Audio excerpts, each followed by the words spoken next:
نستفتح الجلسة مثل ما نواه آباؤنا وأجدادنا وأسلافنا ورجالنا وشيخنا وصالحون. الله يدخل نياتنا في نياتهم وعملنا بأعمالهم وأخلاقنا بأخلاقهم وعلومنا بعلومهم، ونستحضر أرواحهم الطاهرة الزكية في هذه الجلسة النافعة، وإلى أرواح والدينا والديكم وأمواتنا أمواتكم وأموات المسلمين، وهدي لهم الفاتحة، وإلى حضرة النبي سيدنا محمد صلى الله عليه وسلم الفاتحة.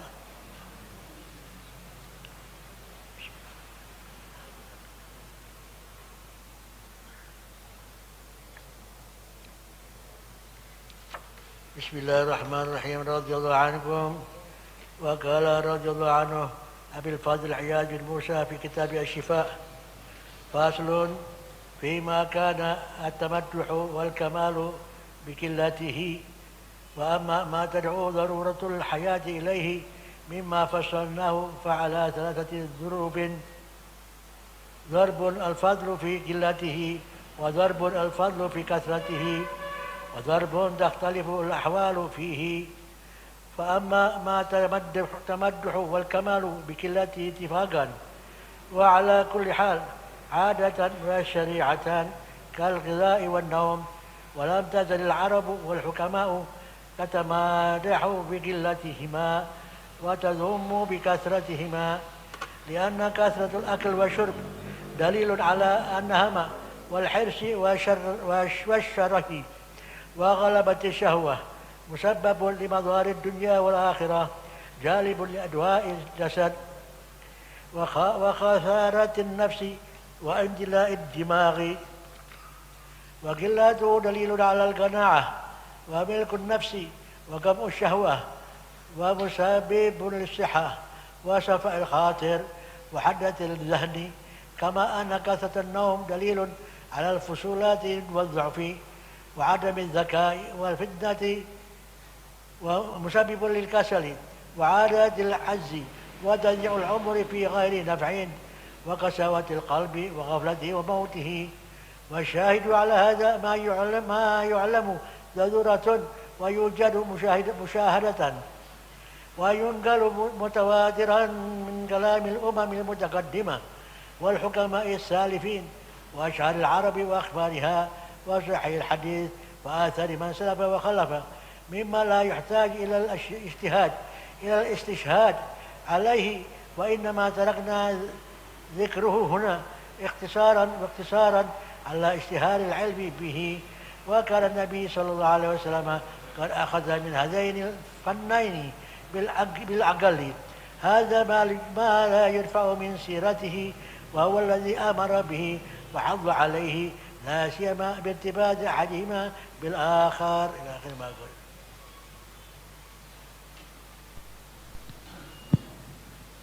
Bismillahirrahmanirrahim. Assalamualaikum warahmatullahi wabarakatuh.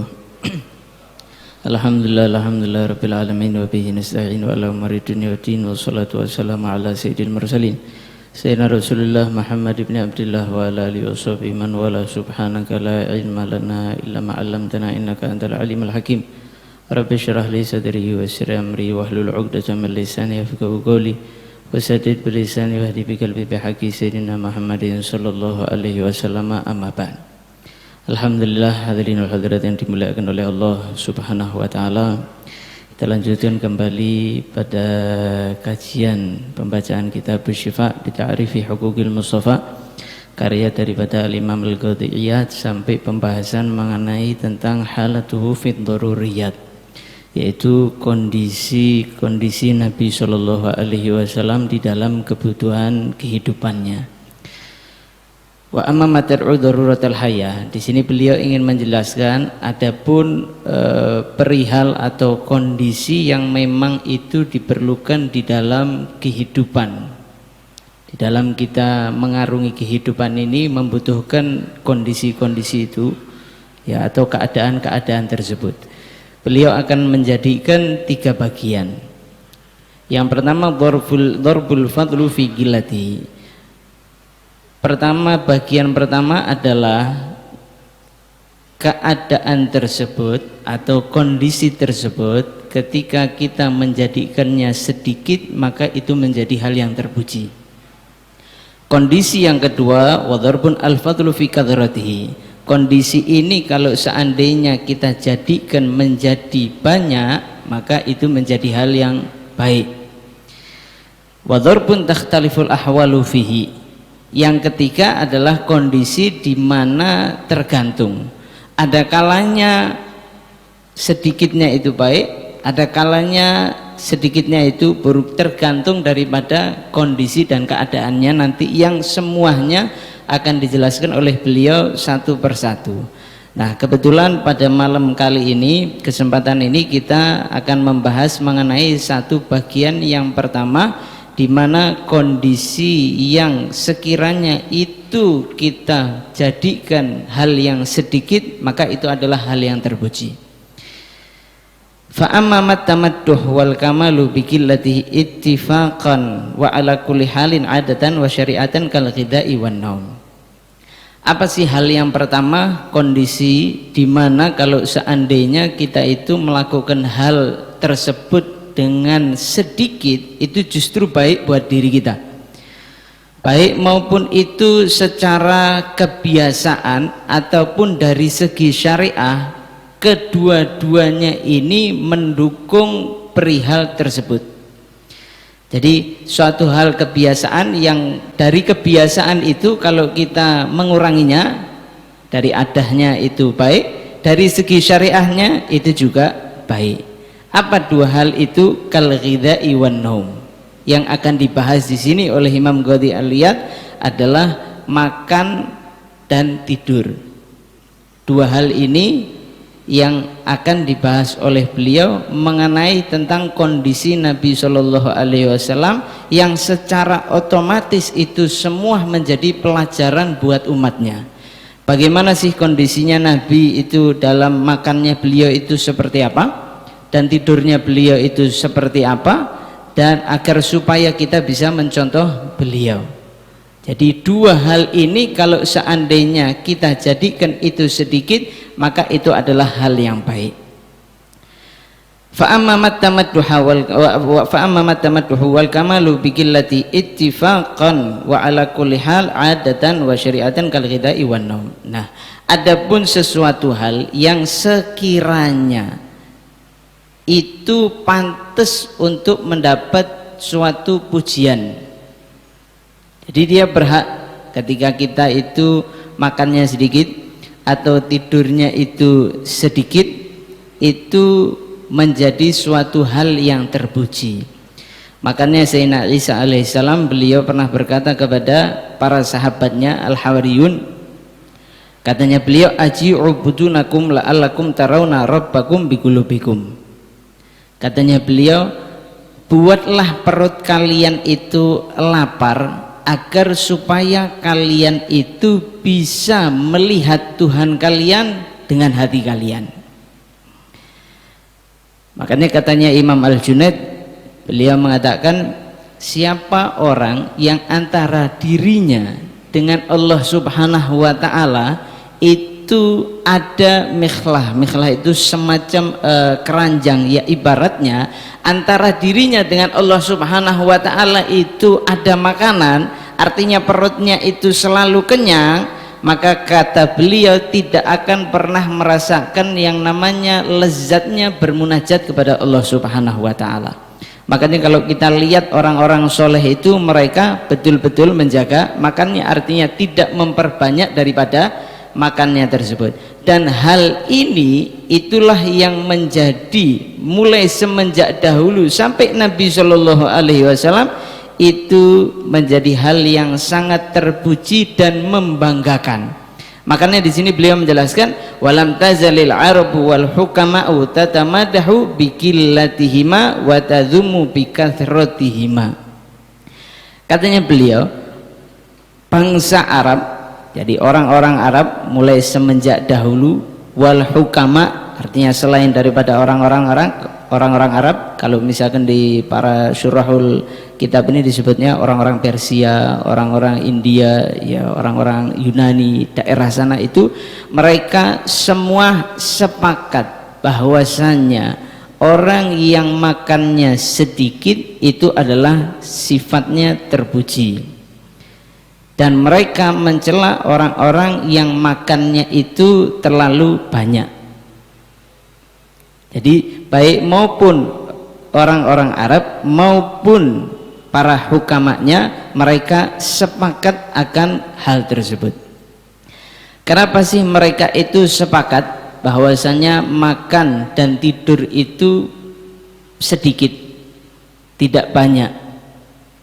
Dijelaskan oleh beliau, li'anna kathratal akli wasyurbi dalilun 'alan nahami. Satu, karena banyaknya makan. Yang pertama mau dibahas oleh beliau adalah dari segi makan. Banyaknya makan maupun minum ini menunjukkan bahwasanya orang tersebut adalah orang yang dirinya itu hanya nafsu, syahwatnya hanya makanan, syahwatnya, hidupnya hanya makan, makan, makan, makan. Ya. Naham itu orang yang gak pernah puas, orang yang selalu tamak. Makanya di dalam hadis itu disebutkan bahwasanya manhumani la yashba'ani, talibul ilmi wa talibul mal. Katanya Nabi SAW, ada dua orang yang tidak akan pernah puas.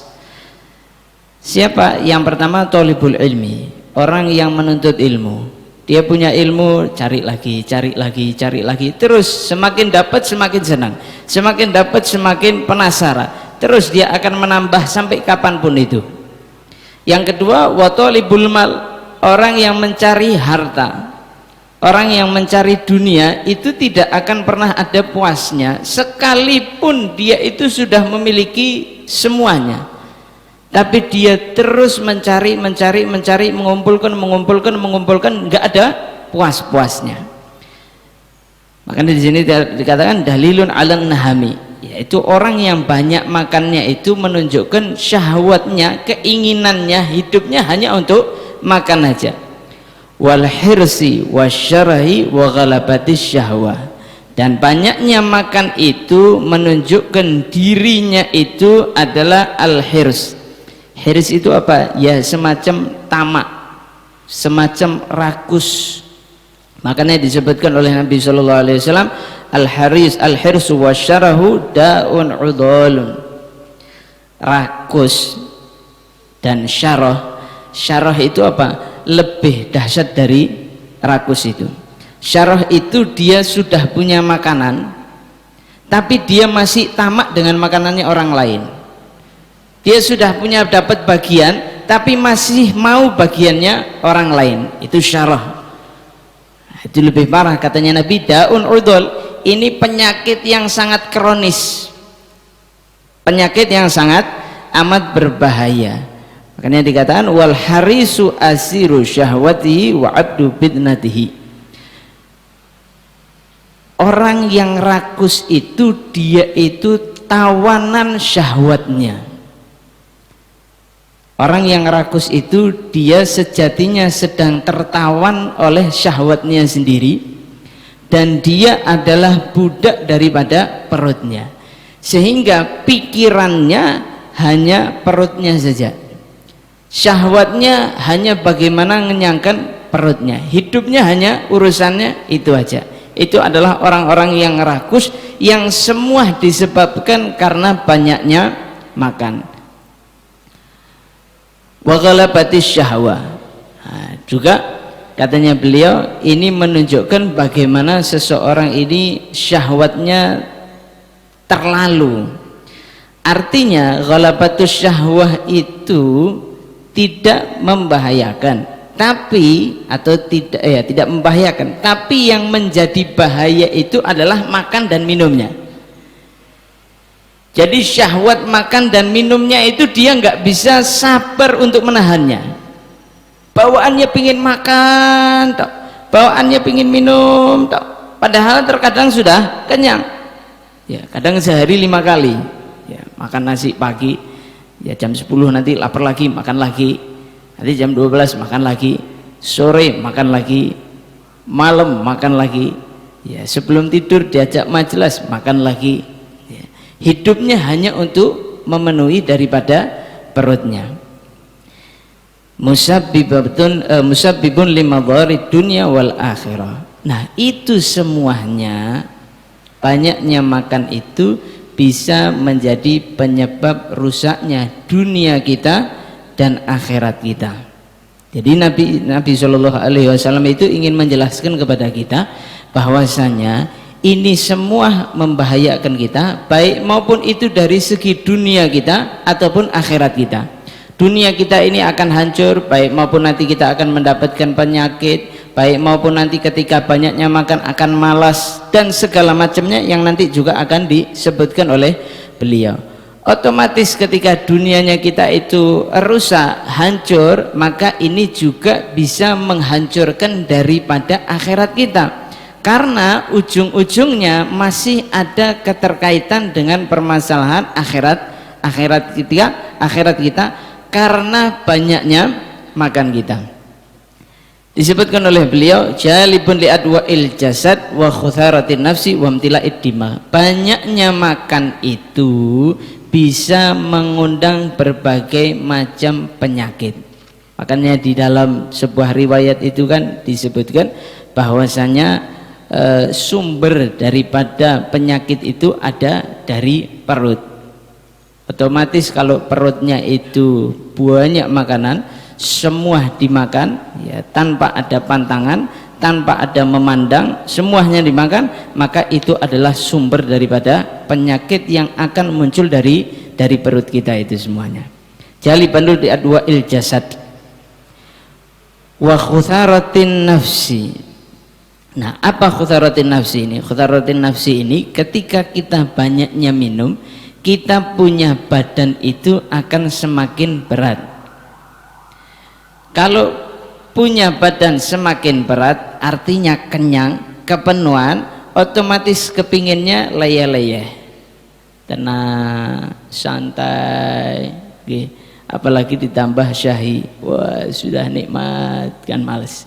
Akhirnya terjadi apa? Males. Kalau sudah badan ini nikmat, nyender, kira-kira mau ibadah gampang atau sulit? Sulit. Kenapa? Karena kondisi tubuh kita tidak mendukung itu, karena kita terlalu memasukkan beban yang begitu berat. Makanya Nabi ingin mengajarkan kepada kita untuk mengurangi hal tersebut agar supaya jasad kita sehat dan ibadah kita pula juga lancar. Wamtila'id dima, kalau sudah banyaknya makan itu otomatis kita punya otak akan penuh. Makan otomatis, kalau makan nggak minum ya seret. Otomatis kalau banyak makan juga banyak minum. Otomatis kalau sudah banyak minum maka uap yang naik ke otak ini semakin banyak. Ketika semakin banyak uap yang ada di otak ini, maka otomatis kita ngantuk ya. Enaknya apa? Tidur. Akhirnya apa? Habislah umur kita, habis waktu kita, habis. Makanya katanya beliau, banyaknya makan itu bisa membahayakan dunia dan akhirat. Tentunya ini tidak semuanya ya.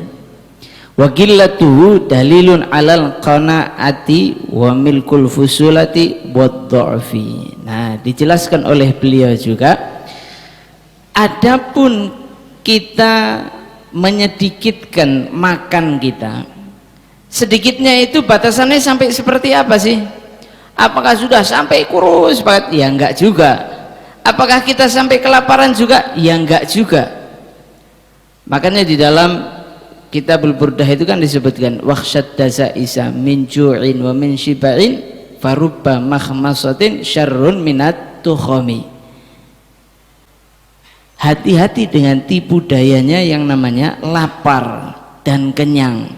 Farubba makhmasatin, tapi terkadang lapar itu justru bisa lebih berbahaya daripada kenyangnya perut.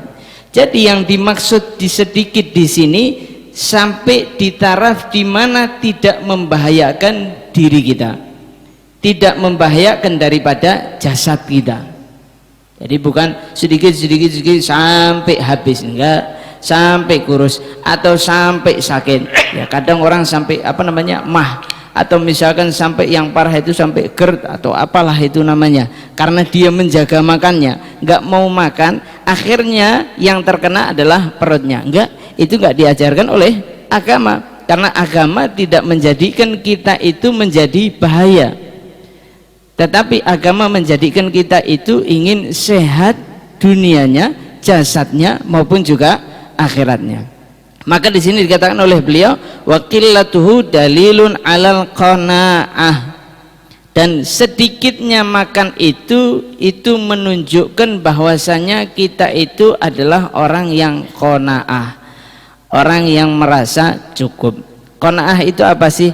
Redho terhadap sesuatu yang sedikit dari rezeki yang Allah Subhanahu wa ta'ala berikan kepada kita.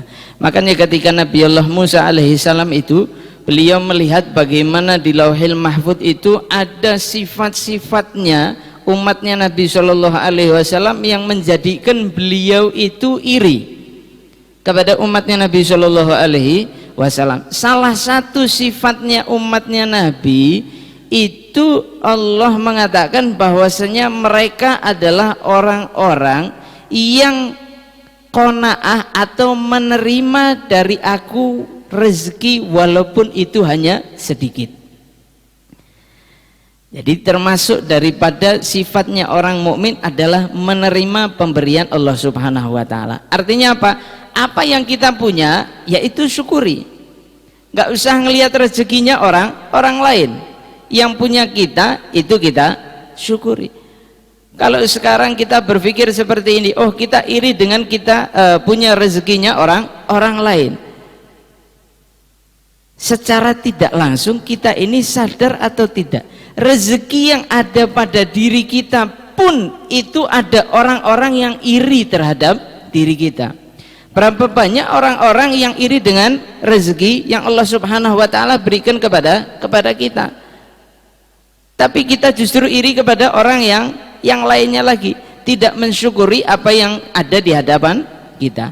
Makanya diajarkan oleh Nabi Shallallahu Alaihi Wasallam, syukuri apa yang kita punya, Allah Subhanahu wa ta'ala akan memberikan apa yang lebih daripada yang kita inginkan. Tidak usah ngurusi rezekinya orang lain, itu sudah ketentuan Allah Subhanahu wa ta'ala, itu bukan ranah kita sama sekali. Ranah kita, tugas kita adalah mensyukuri apa yang Allah Subhanahu wa ta'ala berikan kepada kita. Maka itu salah satu magnet untuk mendapatkan rezeki yang barokah dari Allah Subhanahu wa ta'ala.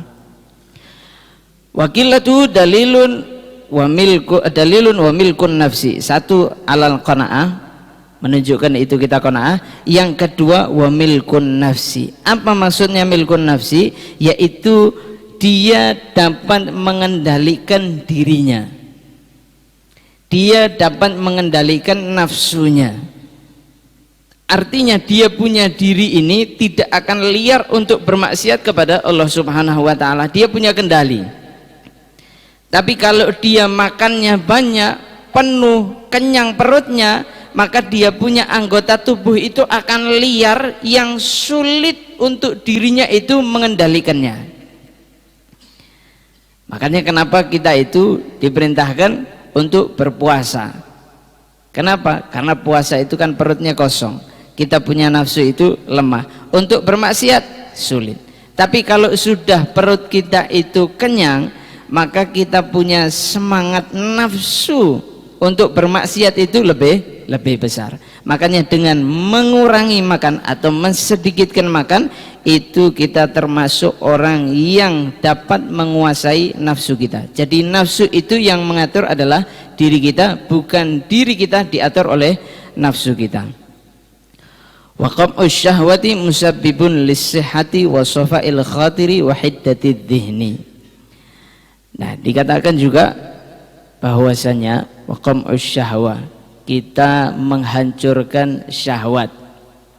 Kalau tadi kan dijelaskan bahwasanya dengan makan itu bisa, atau dengan kenyang itu kita mudah untuk bermaksiat kepada Allah Subhanahu wa ta'ala. Maka cara untuk menghancurkan itu adalah kita menghancurkannya sama sekali, melawan nafsu tersebut. Ya, terkadang misalkan kita ingin makan ini, sudah sesekali kita tahan, kita nggak makan itu, kita makan yang lain.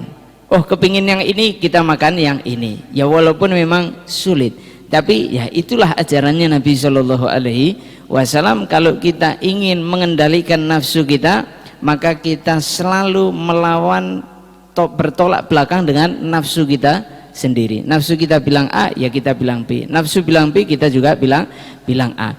Ketika kita menghancurkan nafsu kita, maka itu termasuk daripada sebab datangnya sehat.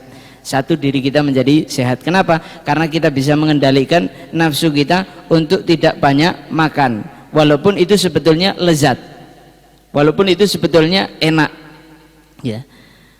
Tapi dengan kita menjaga itu bisa menjadikan diri kita itu sehat. Yang kedua, wasafa'il khatir, kita punya pikiran itu jadi jernih, berpikirnya itu jadi jernih.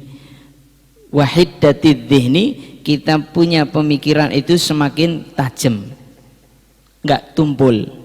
Itu semua hasil daripada kita menghancurkan nafsu kita.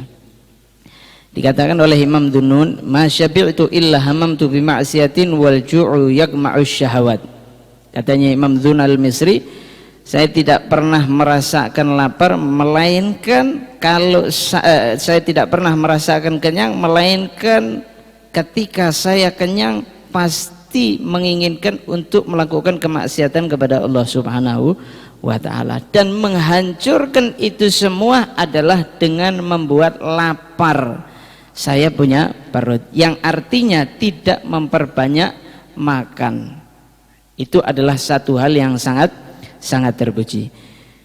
Kama anna kathratan naum dalilun alal fusulati wad-dha'fi. Sebagaimana halnya juga banyaknya tidur itu menunjukkan alal fusulah. Fusulah itu radalah, hina atau tercela. Banyaknya orang itu tidur, itu juga tidak dianjurkan oleh agama. Begitu juga di dalam kedokteran, ya, terlalu banyaknya tidur. Ini akan dijelaskan juga oleh beliau.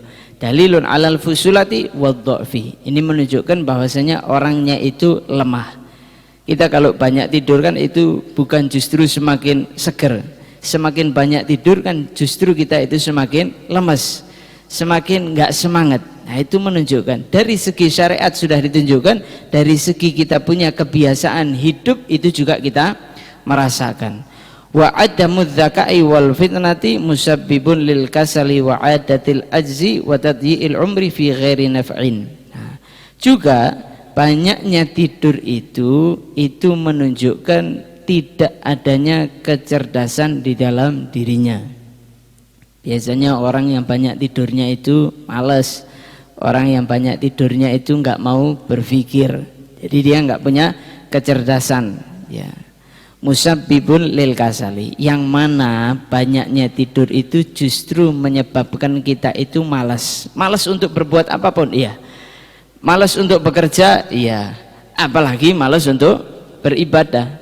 Jadi semua dunia dan akhiratnya itu enggak akan kita dapatkan ketika kita itu memperbanyak tidur. Makanya mengurangi tidur itu adalah satu hal yang sangat terpuji, dan itu menjadi sebuah kebanggaan mulai dari zaman sebelum Nabi Shallallahu Alaihi Wasallam sampai zamannya Nabi Shallallahu Alaihi Wasallam. Itu satu hal yang sangat membanggakan di kalangan orang-orang yang berakal. Wa'adatil ajzi, artinya apa? Artinya ketika kita banyaknya tidur itu menjadikan kita itu lemah untuk tidak bisa beribadah kepada Allah Subhanahu wa ta'ala. Sudah jadi malas, mau sholat juga malas. Jangankan mau sholat, bahkan para ulama menjelaskan bahwasanya ketika kita banyaknya tidur sudah terjadinya malas, nggak ada kecerdasan. Jangankan ibadah yang sifatnya itu bergerak, terkadang berzikir lisannya aja enggak. Kenapa? Ya sudah malasnya itu karena kebanyakan tidur. Otaknya hanya tidur, selesai. Jadi mau ibadah kepada Allah Subhanahu wa taala, mau balik lagi ibadah itu sudah malasnya luar biasa. Wa tadyi'il umri fi ghairi naf'in, sehingga banyaknya tidur itu menjadikan kita itu telah menyia-nyiakan umur kita tanpa ada manfaatnya. Tanpa ada manfaatnya. Kalau dengan banyaknya tidur. Makanya kenapa kita itu, kalau mungkin pernah kita dengar itu Imam Ghazali bagaimana mengukur tidur kita. Kalau kita sehari 8 jam, umur kita 60 tahun, maka sepertiga daripada umur kita itu hanya untuk tidur saja. Tapi kalau kita lihat orang-orang terdahulu, orang-orang soleh itu tidurnya sangat sedikit, khususnya ketika mereka itu menuntut ilmu. Ada di antara mereka yang tidurnya itu selama 24 jam hanya 2 jam aja, siang 1 jam, malam 2 jam. Sisanya apa? Sisanya mereka gunakan untuk nuntut ilmu, sisanya mereka gunakan untuk ibadah kepada Allah Subhanahu wa taala. Semua mereka gambungkan itu sehingga waktu yang diberikan oleh Allah Subhanahu wa taala itu dia putarkan. Kenapa? Karena umur kita itu adalah ra'su malik. Umur kita itu adalah modal kita. Modal kita kalau kita diamkan, kita dapat keuntungan? Enggak dapat keuntungan, enggak ada manfaatnya, enggak ada manfaatnya. Maka modal kita itu harus kita putarkan. Apa modalnya kita? Umur kita yang diberikan oleh Allah Subhanahu wa taala ini. Itu modal kita. Jadi selama modal kita itu masih ada, maka kita putarkan. Oh, bangun pagi alhamdulillah masih diberikan kesempatan oleh Allah Subhanahu wa taala, berarti kita masih dikasih modal oleh Allah Subhanahu wa taala, modal untuk tobat, modal untuk menambah ibadah, ya, modal untuk mendekatkan diri kepada Allah Subhanahu wa taala, dan seterusnya. Sehingga umur itu adalah modal kita. Kalau kita tidak gunakan dengan sebaik-baiknya, maka kita menyia-nyiakan waktu tanpa ada manfaatnya. Wa qasawatil qalbi wa ghaflatihi wa mautihi. Begitu juga banyaknya tidur itu menunjukkan atau menjadikan seseorang itu qasawatul qulub, hatinya itu jadi keras. Tandanya apa? Enggak mau menerima nasihat. Kalau dikasih nasihat enggak mau, kalau dikasih nasihat enggak dengar.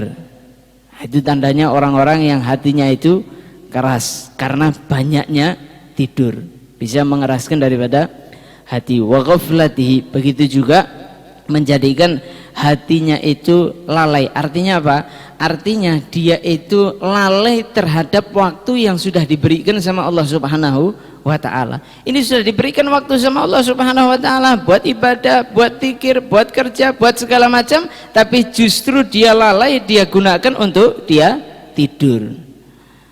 Ini kalau orang-orang yang sukanya tidur itu mencari pembenarannya, wah saya tidur itu kan ibadah juga. Saya enggak ghibah, saya enggak macam-macam. Ya kalau ibadah yang jenengan sudah jos, nah itu ngaji Qur'annya sudah jos, monggo mboten napa-napa. Tapi kalau misalkan kita itu masih belum itu, maka lebih baik kita meniru, mempersiapkan diri kita atau memanfaatkan waktu kita dengan sebaik-baiknya. Wasyahidu ala hadza ma yu'lamu daruratan wa yujadu musyahadatan. Dan ini semuanya, sama Imam Qadiyat itu menjelaskan bahwasanya ini semuanya tidak perlu dari lagi, sudah jelas, nyata, nampak di hadapan mata kita, di dalam kehidupan sehari-hari kita.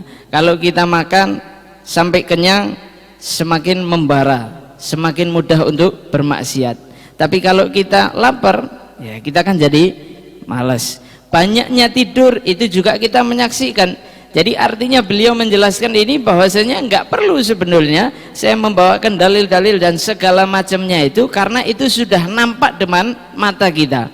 Wa yunqalu mutawatiran min kalamil umamil mutaqaddimah wal hukama isalifina wa asy'aril arab wa akhbariha.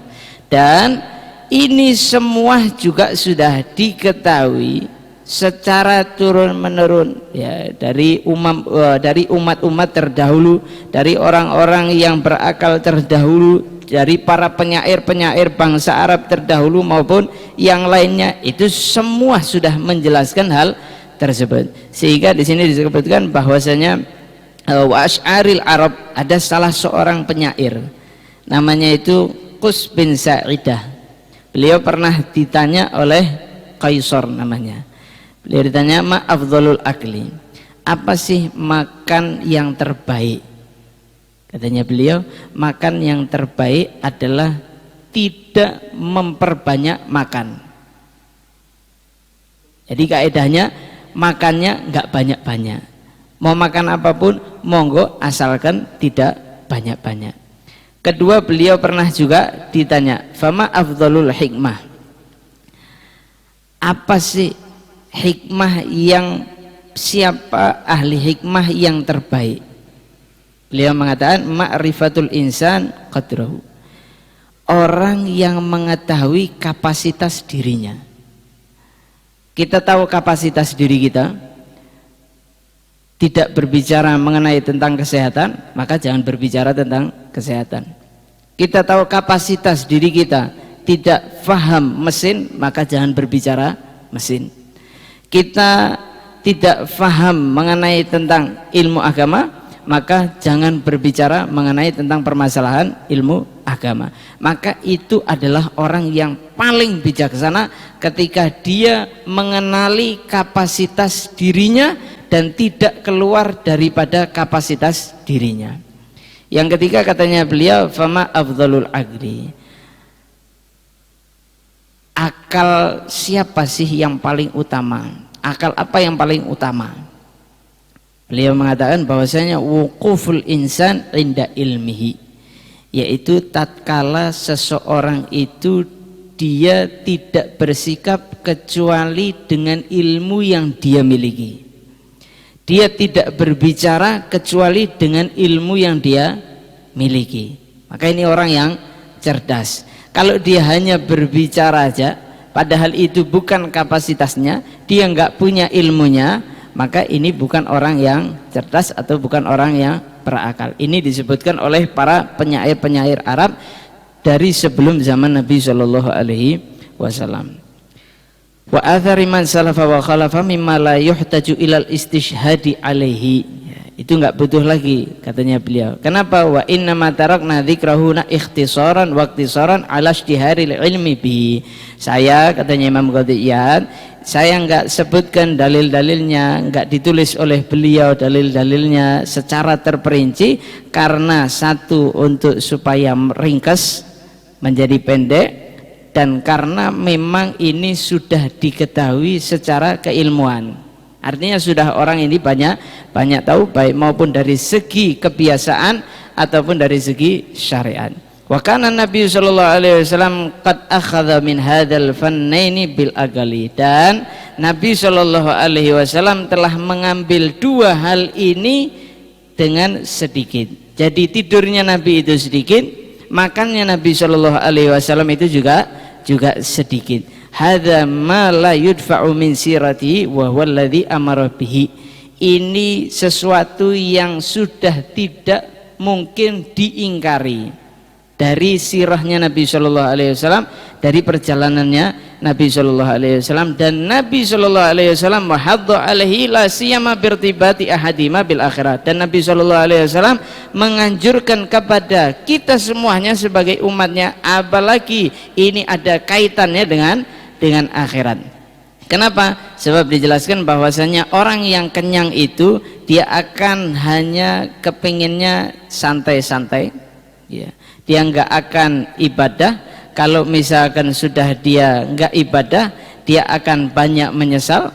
Kalau misalkan sudah mati, dia tidak membawa amal apapun, dan itu yang tidak diinginkan oleh Nabi Shallallahu Alaihi Wasallam, agar supaya kita itu jangan banyak makan yang menjadikan itu bisa menyelakakan dunia kita maupun akhirat kita. Nah, kemudian selanjutnya di sini beliau Imam Al-Qadhiyat beliau menukil hadisnya Nabi Shallallahu Alaihi Wasallam yang bunyinya ma mala ibnu adam wi'an syarran min batnih hasbu ibni adam ukulatun yuqimna sulbahu fa in kana la mahala fa thuluthun li ta'amih wa thuluthun li syarabih wa thuluthun li nafasih. Nah, di sini beliau ingin menjelaskan karena kan kita tadi sudah tahu manfaatnya dan madharatnya makan dan minum, banyak maupun sedikitnya sudah kita tahu. Maka di sini beliau menukil hadisnya Nabi Shallallahu Alaihi Wasallam, tidaklah seseorang itu memenuhi wadah yang lebih buruk daripada perutnya. Artinya Nabi Shallallahu Alaihi Wasallam ingin menjelaskan kepada kita wadah yang paling buruk itu adalah perut kita. Kalau kita penuhi ini bisa membahayakan diri kita. Jadi kita harus berhati-hati. Makanya Nabi Shallallahu Alaihi Wasallam itu beliau kalau mau membeli budak itu beliau sodorkan kurma terlebih dahulu. Kalau misalkan ini makannya banyak, dikembalikan oleh Nabi Shallallahu Alaihi Wasallam. Katanya Nabi, kembalikan. Ini orang banyak makan. Karena orang banyak makan ini dia tercela. Nanti dia malas, dia ini dan segala macam seperti yang tadi sudah dijelaskan madharatnya. Jadi Nabi itu enggak mau umatnya itu dia hanya diem aja. Mau umatnya itu dia aktif, mau umatnya itu dia semangat, mau umatnya itu dia ibadah, kerja dan segala macamnya. Hasbubni Adam ukulat yuqimna sulbahu, katanya Nabi, cukup bagi seorang itu dia makan itu untuk menegakkan punggungnya. Ya, artinya apa? Ya secukupnya. Secukupnya. Kalau Sayyidina Umar disebutkan dalam riwayat, Sayyidina Umar itu hanya 7 kali suapan atau 8 kali suapan atau 9 kali suapan. Ya mungkin itu sulit buat kita ya. Sulit buat kita apalagi yang tidak terbiasa. Fa in kana la mahala, tapi Nabi itu ngasih tahu lagi, ya kalau misalkan kalian itu nggak bisa harus makan. Oh, kalau saya cuma 7 suap aja ini bisa berbahaya. Kan kita tadi sudah tahu bahwasanya sedikitnya itu yang tidak membahayakan tubuh kita. Maka kalau memang itu kita harus makan, maka katanya Nabi fathuluthun li ta'ami. Ya sudah, jadikan perutmu ini 3 bagian. Sepertiganya masukkan buat makanan, sepertiganya lagi buat minum, sepertiganya lagi kasih kosong supaya bisa nafas enak. Jadi nafas saja masih dikasih hak oleh Nabi Shallallahu Alaihi Wasallam. Jadi kalau kita makan sampai kenyang banget, berarti kita itu tidak memenuhi haknya nafas. Kesian nafasnya nggak dapat bagian. Itu kalau misalkan full memang kita itu harus makan. Wali anna kathratan naum min kathratil akli wasyurbi. Qala Sufyan ats-Tsauri bi qillati ta'am yumlaku sahrul lail. Dikatakan bahwasanya di anak katratun, banyaknya tidur itu biasanya terjadi karena banyaknya makan dan minum seperti yang tadi sudah dijelaskan. Makanya Imam Sufyan ats-Tsauri beliau punya nasihat biqillati ta'am yumlaku sahrul lail. Dengan sedikitnya makan maka akan mudah, ringan, enteng untuk kita itu bangun malam. Dan itu semua kita bisa buktikan.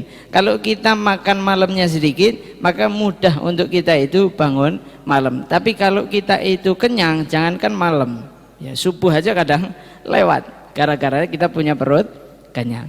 Wa qad ruwiya anhu sallallahu alaihi wasallam annahu kana ahabba ta'ami ilaihi. Wa qala ba'du salaf la ta'kulu katsiran fatashrabu katsiran fatarkudu katsiran fatakhsaru katsiran. Jangan makan banyak, nanti kamu akan minum banyak.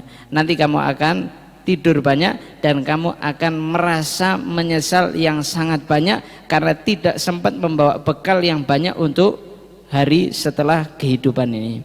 Dan diriwayatkan di dalam hadits annahu kana ahabbat ta'ami ilahi maka ala dhafafin. Nabi itu paling senang kalau makan banyak tangan. Artinya apa? Di situ banyak keberkahan. Jadi terkadang dengan banyaknya orang itu kita punya perut itu bisa kenyang karena keberkahan yang Allah Subhanahu wa taala itu taruh. Contohnya gampang, jenengan lagi maulid atau misalkan lagi hadir hall, satu nampan kadang 5 orang. Tapi subhanallah, nampannya habis kita kenyang. Padahal kalau kita lihat itu bukan porsinya kita. Saya dapatnya cuman sedikit, tapi subhanallah kenyang. Kadang kenyangnya itu ya juga cukup lama. Kenapa? Karena di situ Allah Subhanahu wa taala berikan keberkahan di dalamnya, dan itu Nabi Shallallahu alaihi wasallam itu paling senang. Kemudian dikatakan oleh Sayyidah Aisyah, lam yamtali jawfun Nabi Shallallahu alaihi wasallam shib'an qad. Nabi Shallallahu alaihi wasallam itu tidak pernah kenyang. Artinya kebanyakan hidupnya Nabi, waktunya Nabi, beliau itu nggak pernah kenyang. Wa annahu kana fi ahli la yas'aluhum ta'aman. Nabi itu kalau datang ke keluarganya atau ke istrinya, nggak pernah beliau itu meminta makan. Artinya apa? Kalau misalkan ada wala yatashahhau, artinya beliau itu nggak pernah memaksakan istrinya itu untuk menghadirkan makanan, dan beliau itu tidak condong ke situ. Kenapa? Karena beliau lebih condong kepada Allah Subhanahu wa ta'ala. Ada sesuatu yang memalingkan diri beliau dari makanan itu. Siapa? Allah Subhanahu wa ta'ala. Jadi ibaratnya beliau itu walayatasyahha itu nggak terlalu memperdulikan makan, itu nggak terlalu memperdulikan. In at'amuhu akala. Kalau beliau dikasih makan sama istrinya, disiapkan makan oleh istrinya, ya dimakan oleh Nabi Shallallahu alaihi wasallam. Wa ma at'amuhu qabila. Dan apa yang disediakan oleh istrinya itu mesti dimakan oleh Nabi Shallallahu alaihi wasallam, enggak dicela oleh Nabi Shallallahu alaihi wasallam. Beda halnya kita nih. Kadang kurang garam sedikit, wala macam-macam, marahnya luar biasa. Tapi Nabi Shallallahu alaihi wasallam ketika datang ke rumahnya nggak ada makanan, Nabi Shallallahu alaihi wasallam tidak pernah marah, padahal itu Nabi Shallallahu alaihi wasallam. Bukankah kita harus mencontoh Nabi Shallallahu alaihi wasallam? Maka ketika istri kita tidak menghadirkan makanan, cobalah sesekali kita mengikuti Nabi Shallallahu alaihi wasallam. Paling minimalnya kita tidak marah. Artinya oh mungkin istri kita lagi sibuk, misalkan ada yang ngurus anak, misalkan kalau yang masih muda dan segala macam, kita dengan niatan untuk mengikuti Nabi Shallallahu alaihi wasallam. Wa ma sangqahu syariba. Apa yang disediakan minumnya dimakan. Dan ini kebanyakan waktunya Nabi Shallallahu alaihi wasallam seperti ini. Bukan berarti Nabi itu setiap apa yang diberikan pasti selalu dimakan. Ya terkadang kalau misalkan beliau lagi nggak kepingin, ya nggak dimakan. Tapi keseringan dimakan oleh Nabi Shallallahu alaihi wasallam. Wala yu'tarad ala hadza bihaditsin Barirah. Beliau di sini ingin menjelaskan bahwasanya ini tidak bertolak belakang dengan hadis yang lain yang menjelaskan mengenai tentang hadis di mana alam ara al-burmah fiha lahmun. Ketika Nabi Shallallahu alaihi wasallam datang ke rumah istrinya dan di situ ada Barirah. Barirah ini adalah budaknya Sayyidah Aisyah radhiyallahu taala anha. Datang ke sana, kemudian Nabi itu dihidangkan oleh Sayyidah Aisyah makanan, tapi di situ tidak ada daging. Padahal Nabi itu ngelihat di atas tungku itu ada gidir daging. Nabi berkata, alam arol burmah fiha lahmun. Ya, tidakkah saya tadi ini perasaan ngelihat di gidir itu ada daging, tapi kenapa sekarang kok enggak ada? Ini tidak bertolak belakang. Tadi kan Nabi bilang, dijelaskan bahwasanya Nabi itu enggak apa aja yang diberikan beliau makan, beliau enggak terlalu memperdulikan. Tapi kenapa di hadis ini beliau mengatakan seperti itu? Pingin dijelaskan sama Imam Qadiyat, ini tidak bertolak belakang. Kenapa Nabi mengucapkan kalimat itu? Karena Nabi ingin menjelaskan bahwasanya itu gidir sudah disedekahkan oleh Sayyidah Aisyah kepada Barirah.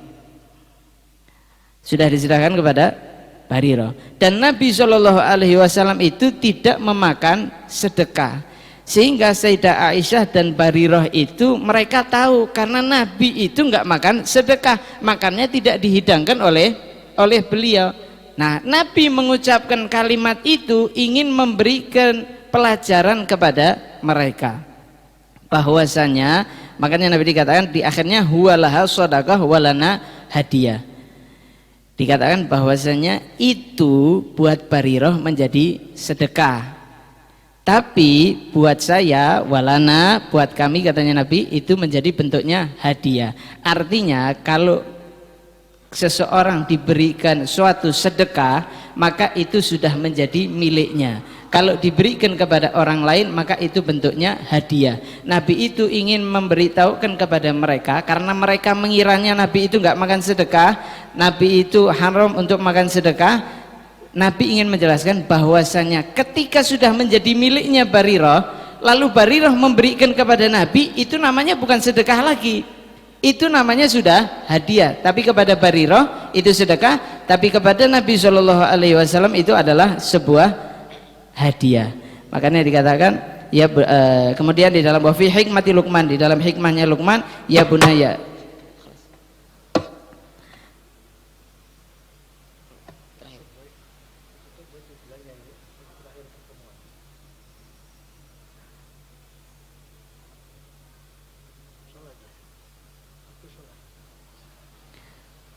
ini cukup karena waktunya sudah habis ya. Insya Allah akan dilanjutkan lagi di pertemuan yang akan datang. Wallahu ta'ala a'lam bishawab. Ini malam pertemuan terakhir kita di bulan Maulid, pembahasan kitab Asy-Syifa. Insya Allah apa yang kita dengar selama di bulan Maulid ini menambah wawasan kita bagaimana kehidupan Rasulullah, dan juga menambah kecintaan kita kepada beliau. Dan insya Allah Allah panjangkan usia kita semuanya sehingga kita bertemu kembali di bulan Maulid yang akan datang. Al-Fatihah al-Qabul Iqbal wa sallallahu al-ahwal zahiran wa batinan lana wa lakum wa Allah yaftah alaina wa alaikum futuhal harifin faqihna wa iyyakum fid din wa yu'allimna wa iyyakum at-ta'wil wa yuhdina wa iyyakum ila sawa'is sabil wa yaj'alna iyyakum ulama adqiya